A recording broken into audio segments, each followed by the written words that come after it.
everybody, I'm here today again at Cinequest with Shawn, and he's part of a movie called The Centre. I'm reading, this may sound strange at first, but I'm reading the book The Alchemist. Have you ever read that? Oh yeah, several times. It's an amazing book. And one of my favorites. It explains how the little boy is thinking, okay, so this is what I'm going to find. I want to be a shepherd, then I'm going to marry this girl. On the way there, he meets someone who teaches him about finding who he really is in his personal legend, and then he gets robbed, and then he goes and meet a crystal merchant, and then he still wants to be a shepherd, but then he realizes maybe that's not what I'm supposed to do, and he has this recurring dream about finding this treasure in Egypt, and his thing that he thinks is himself or that he wants to do keeps on changing because of fate and omens and things like that. Do you believe in? Oh, absolutely. I'm glad that you brought this up. I'm a big believer in that. I feel like one of the things that is important in life is to pay attention to things that keep coming up. Maybe sometimes there are people that keep coming into your life. And for instance, in terms of this movie, Charlie Griak, who's the director and writer of this film, kept coming up in my life. We weren't friends, but I would keep running into him in various ways, and I didn't pay much attention to it. And finally, we were thrust together. Like, you really need to, become friends.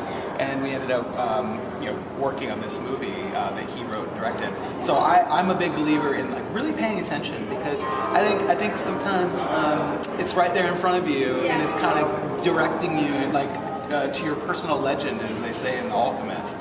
So I'm a big believer in that. We met someone once that they'd seen us around because they lived near where we were, and we kind of never noticed that we kept bumping into each other the same thing, and now we're working on something together. And it's like this just keeps happening. Obviously the universe is like, you have to meet up. I don't know why you're not doing this. Yes, it's persistent. Yeah. It's persistent. If it must be, it will be. There's this thing which is, it takes 10,000 hours to become an overnight success. Do you have any idea of how many hours you've been an actor? Oh man, that's a really good question. It's probably nearing that, or maybe even over it. I think two things. I think it takes 10,000 hours to become a true expert, or I don't know what you would call it, but a skilled professional. Fame, fortune, that's something apart, and that doesn't necessarily always come with skill, because there's other things involved in it. So I think that's an important sort of distinction, is to know, just because I'm an expert and I've put in my 10,000 hours doesn't necessarily mean the fortune will come with that, or the fame, and that's a completely different thing in my opinion.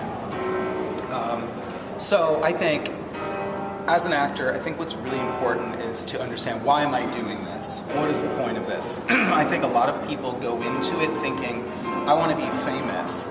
And that's fine, and that's all well and good. But I think sometimes it's important to understand why go a level deeper. Why do I want to be famous? Well, I want people to like me. Okay.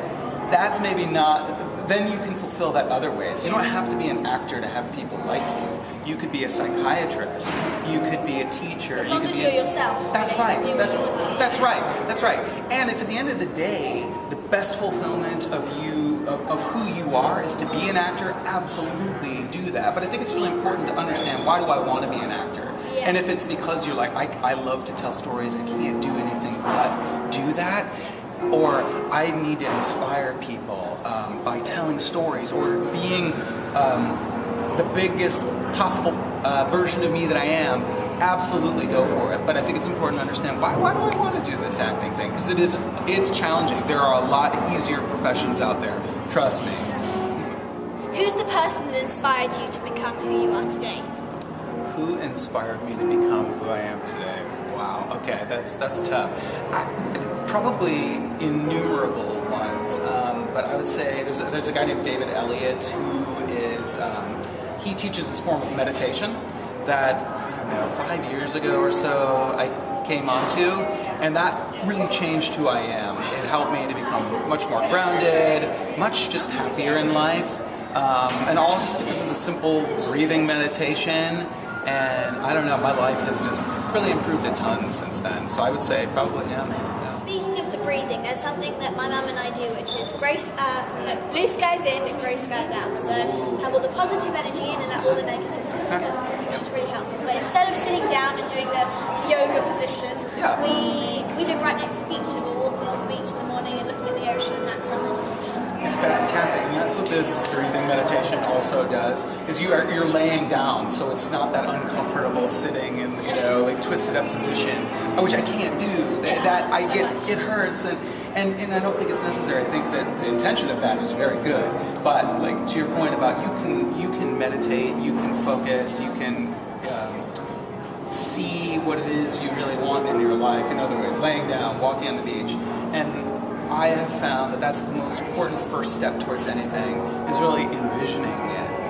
Can I see it? Can I see what I really want? And it will happen. Like once you consistently start envisioning that and putting some energy behind it, it'll happen. Yeah. Why don't you explain a little bit to the people watching what the actual process of being an actor is like? Oh, okay. Well, usually it starts with, of course, the audition.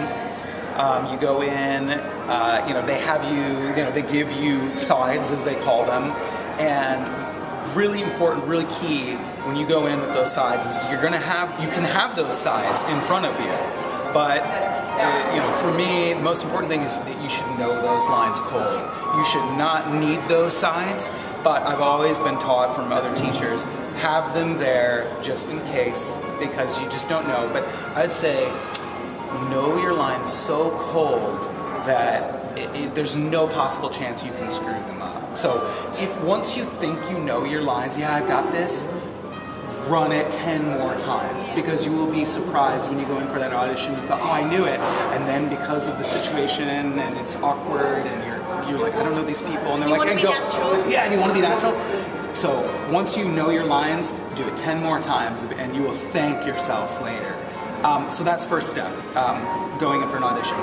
Usually what happens there is it's kind of a sorting process there, because they might bring in 100 people, 50, whatever it is. They're kind of sorting through. And so there it's like, okay, this guy, he looks like he could play a dad of 2 children, and he was good, like he's talented enough. We're gonna bring him back. And that's where you go in for your callback audition. And the callback they're both important, but that callback is really where they're now they've got it down to 3, 4, maybe 8 people, depending on how much they've called it down. And that's where then they're really looking at you much more carefully. And that's those first 2 steps. Once you get that call, you're in. It's like this elation. I mean, you just feel so great. And then the panic usually sets in, because you're like, I have no idea how I'm going to do this role. But that's also fun, that kind of excitement, that sort of doubt, that let me find my way through the dark. You want me to talk about preparing for a role at all? Yeah, so then you get into that preparation for a role. And I think that's kind of the mysterious part of the art. Is figuring out, gosh, okay, I've got to play this guy that is a serial killer. I am not a serial killer, thankfully. And so you're like, how am I going to connect to this? So you try to figure out, we're all humans. We all probably have the potential to do amazing things or terrible things, right? It's all about choice and some other things in our lives. So then you kind of dig into, okay, if we're all human and I have that potential, what is that makes someone do that? Let me tap into that part of me as a human and say, okay, I can see maybe how that would happen, and let me draw that out. And that's a big part of that process. I would say also back to knowing your lines. And once you know your lines, and you know them so well that you could repeat them backwards almost, then you have this freedom. Now you can, when that camera's on, you don't have to worry about that. You know exactly what we're going to say to one another. And that's when you can play, and you can try things, and you can respond. And that's, I suppose, what I'd say. You've told us about the beginning part of it, before you start filming or when you start filming. What happens then after? So when it's screened, or if it's screening, and everyone thinks, oh, that's great, this is going to get picked up, it's going to be, you guys are going to be famous. What do you have to say? I'd say absolutely you need to always be hopeful that that's going to happen, that your movie is going to become, the next Hunger Games or something like that, or the next, hit out of Sundance that's bought for $5 million. But those are usually very exceptional cases, and so you want to be hopeful, you want to keep your eyes on that. But at the same time, I feel like it's good to be sort of realistic, that that's usually the exception.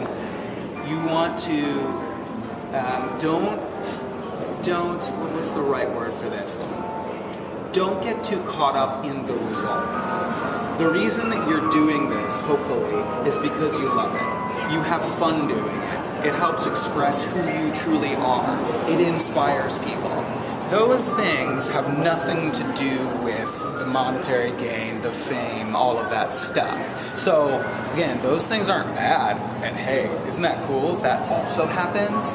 But you really, I think the important thing is to really stay focused on, like, hey, this is already a success because I did it, because this is who I am, because I love it, because these are my friends and we're creating together. You're already a success then. So regardless of whether someone's going to see it or your household name, you're already a success. And I think if you can stay focused on that, you're going to just be much happier in life. Because in this business, for every one person that's Christian Bale, there's 5 million others that are people you've never heard of and never will. That doesn't take away from their work and that they did something important with them.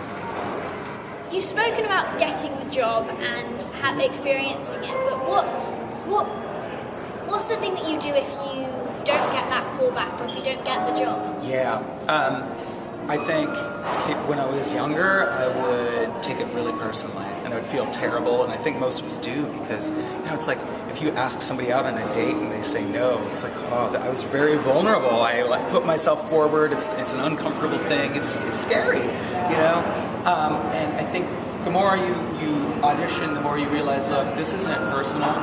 They might have thought I was really, really talented.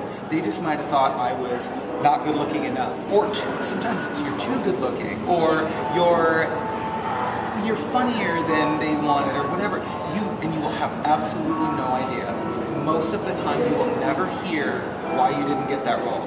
So I think the important thing is to really be proud of yourself that you did it, to encourage yourself to keep doing it, because most of the time you're not going to get cast, and you won't know why.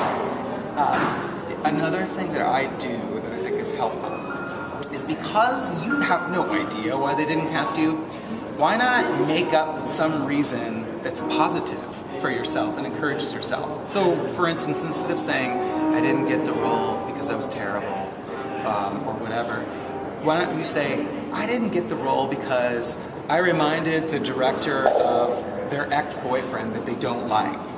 Oh, okay. It's like, what can I do about that? Or, hey, I didn't get the role because, I was too good. They wanted someone that wasn't that good. Whatever it is, do something. You're not going to know the reason anyway. Why not make up something that makes you feel good and keeps your self-esteem intact? Yeah. Well, thank you so much for talking about all this inspirational stuff. If you guys want to watch the movie, it's happening at Cinequest, so you guys should come up and watch it. Bye. Bye-bye.